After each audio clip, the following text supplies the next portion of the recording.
Days before time began, when the Ainur jammed out. Year zero, literally nothing existed. It all started with Eru Ilúvatar, who got bored one day and decided to throw the biggest concert ever. Eru created the Ainur from his mind and then spoke Ea, creating the universe and its laws. This act of creation laid the foundation for all existence, including Arda, the world of Middle-earth. The Ainur, a host of powerful spiritual beings, were taught by Ilúvatar to compose music. This cosmic symphony established the blueprint for all of creation, with each Ainur contributing to the world's order. Everything was going great until one guy, Melkor, let's call him the band's diva, decided to go off script, adding some heavy metal into the classical tune, foreshadowing future conflict. After the Ainur's music, Ilúvatar revealed a vision of the world, showing them what would eventually become Arda. This vision allowed the Ainur to see the future unfolding, including the fates of the children of Ilúvatar, elves and men.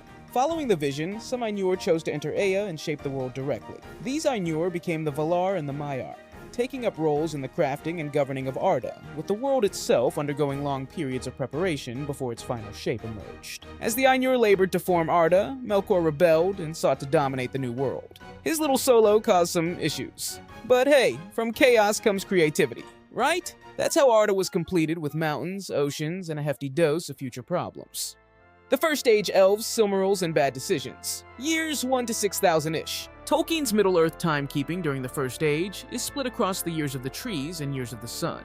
Years of the Trees. Year 1. At the dawn of the Years of the Trees, Yavanna, one of the Valar, decided the world needed mood lighting. So she sang into existence the two trees of Valinor, Telperion and Lorelin, basically the world's first ever fancy floor lamps. These glowing beauties became the primary source of light in Valinor because, well, the sun and moon hadn't been invented yet. Year 1050. In the distant land of Middle-earth, at the shores of Quivinen, the first 144 elves, or Quendi, awoke. Their awakening marked the arrival of the firstborn of Eru Ilúvatar, the supreme deity. The Valar, being all-knowing and whatnot, heard about the elves' wake-up call pretty quickly, and immediately made them the stars of Middle-earth's unfolding drama. Meanwhile, Varda, one of the Valar, decided to go full cosmic and created actual stars above Arda, proving once and for all that she was the original interior and exterior decorator. Meanwhile, Eru also woke up the Ents and the dwarves' ancestors because, hey, you gotta have a little variety. Year 1080. Melkor, later known as Morgoth and effectively the Satan fallen angel of Tolkien's mythology, captures some elves, tortures, and corrupts them to create the first orcs. Durin the Deathless builds the underground kingdom of Khazad-dûm, which will later become Moria. Year 1090 to 1099. The Valar make war on Melkor in the Battle of the Powers. The earth is shaken, the shores of Beleriand are formed, and bays are created on the north. Over the next 2 years, Melkor is defeated and retreats into Utumno. The Battle of the Powers wraps up with the Valar crashing Utumno's gates. Tolkas grabs Melkor, ties him up with Angainor like a cosmic prank, while Sauron, a lieutenant of Melkor, makes a sneaky escape, clearly not a fan of group activities.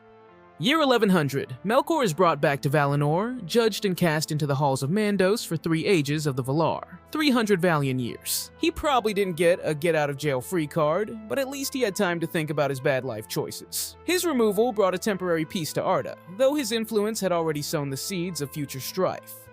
Year 1450. Fëanor finishes crafting the Silmarils, infusing them with the radiant light of the two trees. For the next 20 years, Melkor, fresh out of prison, stirs up trouble like it's his full-time job, convincing everyone they need weapons just in case of battles. Year 1495. Melkor, teaming up with the ultimate nightmare spider, Ungoliant, decides it's time for another act of cosmic vandalism. Together, they destroy the two trees, plunging Valinor into darkness. It's the Middle-earth equivalent of someone smashing the only light bulb in a room, except, you know, with more doom. It marks a pivotal moment in the history of Arda, as it signals the end of the Years of the Trees. Year 1497 to 1500. In response to the tree debacle, Fëanor, the most talented, and definitely most hot-headed of the Noldor, throws a giant temper tantrum and leads his people in rebellion against the Valar. Why? Because Melkor swipes his Silmarils, basically the most valuable jewels ever, and Fëanor is not about to let that slide. This is also the start of the Wars of Beleriand. Year 1500, at long last, the sun and the moon are created. Better late than never, everyone says. With that, the Years of the Trees come to a close, and the elves probably all sigh and mutter, well, that was a wild ride. Years of the Sun. Year 1. The awakening of men takes place in Hildorian, where the first humans arise and begin their journey in the world. Year 60. The Dagor Aglarb, the glorious battle, is fought, and the siege of Angband, Melkor's fortress, begins. Finrod constructs Minas Tirith.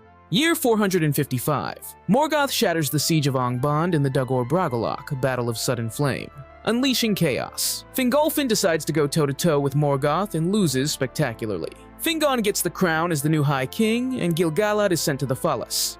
Year 472. The Nirnaeth Arnaudiad, Battle of Unnumbered Tears, begins. Hurin is taken prisoner to Angband by Morgoth, and Turgon is reluctantly promoted to High King of the Noldor. Year 590.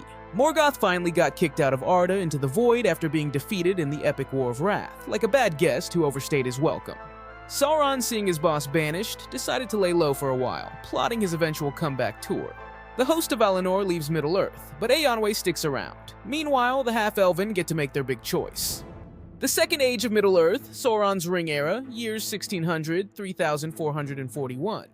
Year 1. The Elves, not ones to miss a beachfront opportunity, set up shop at the Grey Havens. This scenic port city would later become the go-to spot for elves looking to book a one-way cruise to the Undying Lands. Think of it as Valinor's version of a ferry terminal, but with way more magic and fewer tourists. Year 32. The island kingdom of Numenor is established by the Valar as a reward for the Edain, the noblemen who fought against Morgoth. Numenor becomes a powerful maritime empire, with long life granted to its people. Year 1000. Sauron begins construction on a Barad-dûr, aka the Dark Tower, a purpose-built fortress in what will later be rebranded as the Land of Mordor, where the shadows lie. Mordor, where the property values are low, but the evil vibes are high. Spectacular views of volcanic wastelands come as standard. Year 1200, Sauron, the Master of Disguise, pops up in his Anatar persona, aka Lord of Gifts, which sounds like something you'd see on a fantasy-themed shopping channel. He sweet-talks the elves into forging the Rings of Power. The elven smiths of Eregion, led by Celebrimbor, create the rings, but Sauron has other plans to control them. Year 1600, Sauron heads to Mount Doom for some solo crafting time, forging the One Ring, aka the ring to rule them all. He also finishes building Barad-dûr and decides it's time to stop hiding, officially declaring himself the Dark Lord. With the One Ring, he can control all the other rings and get back to his regularly scheduled evil programming. All that power, and it's stylish too. Year 1693 to 1701. The elves figure out that Sauron is not the friendly neighborhood jeweler he claimed to be. The War of the Elves and Sauron, where the elves make a move to keep the three elven rings, Vilya, Nenya, and Narya, out of the Dark Lord's hands, kicks off, and it's not pretty. Eregion gets wrecked in 1697. Elrond builds Rivendell, which doubles as a sanctuary and a luxury retreat center for elves, widely known as the last homely house east of the sea. The Númenóreans eventually show up like the cool older sibling and help beat Sauron out of Eriador by 1701. Year 3262. Fast forward to the Golden Age of Numenor, and things are starting to unravel. Ar-Pharazôn, the last king of Numenor, takes a power trip to Middle-earth and captures Sauron. But surprise! Sauron quickly works his corruptive charm and turns the king and his court against the Valar. It's like a royal soap opera, except with more dark magic and less subtlety. Year 3319. Numenor's destruction and the downfall is a textbook case of don't mess with the Valar. Ar-Pharazôn tries to invade Valinor in a bid for immortality, and the whole island gets sent to the bottom of the sea. The faithful Númenóreans, led by Elendil and his sons, manage to escape to Middle-earth because someone remembered to pack the lifeboats. Year 3320. Exiled from their sunken homeland, the humans of Numenor found the kingdoms of Gondor and Arnor in the vast region of Middle-earth known at this point as Eriador. Year 3430. A last alliance of elves and men is formed to make a final stand against Sauron and his forces. Elven King Gil-galad and Númenórean leader Elendil team up to take on Sauron, who's causing way too much trouble for someone who's technically just a guy with a creepy ring. Year 3441. The last alliance finally corners Sauron at Mount Doom. Sauron manages to kill both Gil-galad and Elendil, but Isildur, Elendil's son and future world-class procrastinator, picks up his old man's broken sword and slices off Sauron's finger. The One Ring and Sauron's physical form are obliterated, but his spirit lives on in the ring. Victory is sweet, except Isildur decides to keep the ring instead of destroying it. Though, to be fair, the ring does have an uncanny gift for self-preservation. The Third Age, now with more unfortunate rings and a lot of running around. Year 2. Isildur, fresh off his victory against Sauron, decides it's time for some gardening. He plants the White Tree of Gondor in Minas honor, Minas Tirith, to honor his late dad. Isildur and his sons Elendur, Aratan, and Sirion meet their end in the disaster of the Gladden Fields, proving that sometimes a stroll through a field can go very, very wrong. The One Ring is lost. Meneldil, son of Anarion, becomes the third king of Gondor and the first sole ruler of the kingdom.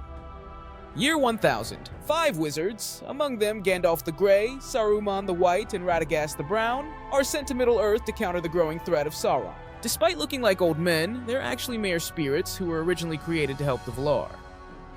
Year 1050. A dark, ominous shadow starts creeping over Greenwood because things can never stay peaceful for too long in Middle-earth. The forest eventually gets rebranded as Mirkwood, much scarier.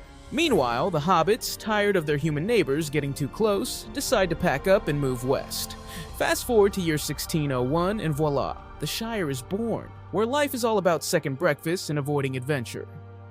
Year 1980. The dwarves of Khazad-dûm, also known as Moria, dig a little too deep, because of course they do, and awaken Durin's Bane, a Balrog. Let's just say this ancient fire demon isn't thrilled to be disturbed. King Durin VI gets barbecued and the dwarves abandon Moria, leaving it to the Balrog and future adventurers with more guts than brains.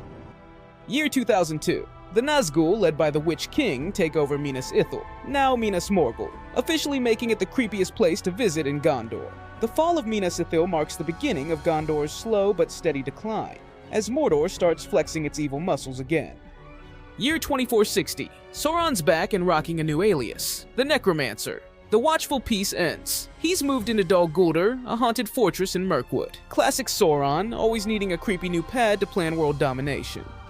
Year 2463. A hobbit fishing trip takes a dark turn when Deagol, a store hobbit, fishes up the One Ring. His cousin Smeagol, understandably fascinated by the shiny trinket, decides to kill Deagol and take the ring for himself. Fast forward a bit, and Smeagol moves into a cave and adopts a charming new hobby: eating raw fish and talking to himself for centuries. Although the ring prolongs his life for centuries, he's a shadow of his former self and becomes known as Gollum. What a thoughtful gift. Year 2510. Eorl the Young rides to Gondor's rescue at the Battle of the Field of Celebrant, saving them from Easterlings. Gondor, in gratitude, hands over a big chunk of land, Calenardin, which Orl's people name Rohan. Cue the beginning of the ultimate Gondor-Rohan bromance, featuring a lot of horses and heroic charges. Year 2793 to 2799. The War of the Dwarves and Orcs was a great war fought between the two races, mostly taking place in and around the Misty Mountains. The war reached its bloody climax in 2799 at the Battle of Nanduhirion, where key figures like Azog, Nan, Frerin, and Fundin were killed, marking the war's end. Year 2941. Bilbo Baggins joins Thorin Oakenshield's company on their quest to reclaim Erebor, leading to the Battle of Five Armies and the death of the dragon Smaug. This marks a major event in the lead-up to the War of the Ring. Bonus: Bilbo picks up the One Ring from Gollum. The ring's long game is finally paying off. Year 3001. Bilbo Baggins celebrates his 11th birthday and marks the occasion by making a swift disappearance from his party. He then passes the ring onto his nephew Frodo, which, unbeknownst to him, kicks off the greatest cross-country marathon Middle-earth has ever seen. Year 3018. The War of the Ring kicks off with Thranduil's kingdom and Mirkwood under attack by orcs. Osgiliath falls and much of the land east of the Anduin comes under Mordor's grip. Frodo Baggins sets off with the One Ring and a few friends in tow, beginning the epic quest to destroy it. This is where all the running, hiding, and epic speeches start. This marks the start of the events in The Lord of the Rings. Hang on tight, it's gonna be a bumpy ride. Year 3019. This ring war was one wild ride. Gandalf takes a Balrog-induced tumble in Moria, Boromir dies trying to save Merry and Pippin, and the Fellowship splits up. Helm's Deep gets a makeover thanks to a bunch of orcs, the Ents trash Isengard, and Aragorn takes a spooky stroll down the paths of the dead. Chaos hits everywhere. Mirkwood, Lothlorien, and Gondor, culminating in the epic Battle of Pelennor Fields. After the Battle of the Morannon, Sauron and the Nazgul are finally toast. Gollum takes a lava bath, Aragorn becomes king, Mirkwood gets rebranded, and the Shire gets cleaned up, putting an end to Saruman's drama. Year 3021. The Third Age ends with the departure of the Ring-Bearers, Frodo, Gandalf, Elrond, and Galadriel to the Undying Lands, signaling the end of the dominance of elves and the beginning of the Age of Men. The Fourth Age. Elves exiting, hobbits retiring, and everyone sailing off into the sunset. Year 1. The Fourth Age officially begins with the fall of Sauron and the destruction of the One Ring. Aragorn, now King Elessar, establishes the reunited kingdom of Arnor and Gondor. It's the beginning of the end for Elfkind in Middle-earth, and suddenly things are looking a lot less shiny and ethereal. Year 120. After a solid run, King Aragorn Elessar decides it's time for his royal retirement, by which we mean he dies. His son Eldarion takes over, which seems like a decent gig until he realizes that ruling a kingdom without magical elves around is a lot more paperwork than he expected. Merry and Pippin, ever the loyal hobbits, get a prime resting spot next to Aragorn, probably still debating the merits of a second breakfast in the afterlife. And Legolas, having had enough of landlocked adventures, builds himself a fancy gray ship. He's not sailing alone though. His best bud Gimli, proving that even elves and dwarves can become BFFs, joins him on the journey to the Undying Lands. With that, the last of the Fellowship says a fond farewell to Middle-earth. It's the ultimate buddy trip ending, complete with a sunset sail-off. Year 121. Following Aragorn's death, Arwen retreats to Lothlorien, where she dies later that year in the now empty Elven realm. This is a significant event marking the end of an era, as the elves fully depart Middle-earth. Year 171. Findagill, the King's Rider, finishes a copy of the Red Book of Westmarch in Minas Tirith. This book contains the histories of the War of the Ring and is sent back to the Shire. Maybe he figures the hobbits could use some light reading between meals. Year 220. Around this time, Haramor, a black Númenórean, the leader of a growing evil cult, stirred up trouble in Gondor, with shipmen vanishing and a king's ship mysteriously missing. Then someone found Haramor's cult, overthrew it, and Eldarion's reign as High King quietly wrapped up.